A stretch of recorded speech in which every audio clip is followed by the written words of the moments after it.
April மாதம் 21ஆம் தேதி திங்கட்கிழமை திருத்தூதர் படி 2வது அதிகாரம் 14வது வசனம் இன்னும் 22லிருந்து 33 வசனங்கள். அதில் மிகச் சிறப்பாக 24வது வசனம். ஆனால் கடவுள் அவரை மரண வேதனையில் விடுவித்து உயிர்த்தெழச் செய்தார்.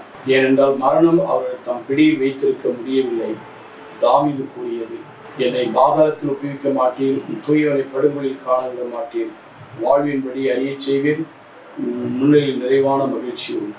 பாதாளத்தில் அவர் தாவீது முன்னறிவிக்கிறார். ஆனால் என்னை பாதாளத்தில் விட்டுவிட மாட்டீர், அவர் படுகொலில் விட மாட்டார், வாழ்வின் வழியை அறியச் செய்வீர்.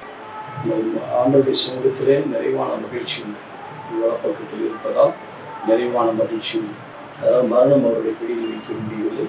அவர் உண்மையிலே மரணத்தின் பிடியிலிருந்து பாதாளத்தில் விடமாட்டீர், படுகொலில் அவரை விடமாட்டீர், அவர் வாழ்வின் வழி அறிய செய்து நிறைவான மகிழ்ச்சியாய் அவர் உயிர்த்தெழச் செய்திருக்கிறார். இன்னைக்கு இதே தான் நாம் அப்படிதான். நாமும் பாவத்தின் நிமித்தம் இறந்தாலும் ரோமர் 6 நாம் மீண்டும் உயிர் பெற்று எழுந்து திருமுழுக்கின்படியாக நாம் இயேசுவோடு மரணத்தில் அடக்கம் பண்ணப்படுவோம்.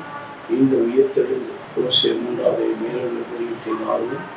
வருகையின் போது நாம் அவரோடு சந்தித்து ஆதரிப்போம், செபிப்போம். நீங்கள் நல்ல ஆண்டவரே, நீர் உயிர்த்தெழுந்து படுகொலியில் உன்னை விட்டுவிட மாட்டார். நீர் அந்த சாவின் தலையிலிருந்து உயிர்த்தெழுந்து வாழ்வின் வழியை அறிய செய்து உங்களுடைய நிறைவான மகிழ்ச்சி இந்த பூமிக்கு வெளிப்படுத்தியிருக்கிறேன். நாங்களும் நிறைவான மகிழ்ச்சியிலும் சிறப்பாக எங்கள் வாழ்வை ஆதாயமாக்கிக் கொள்ள எங்களுக்கு அருள்தார். நல்ல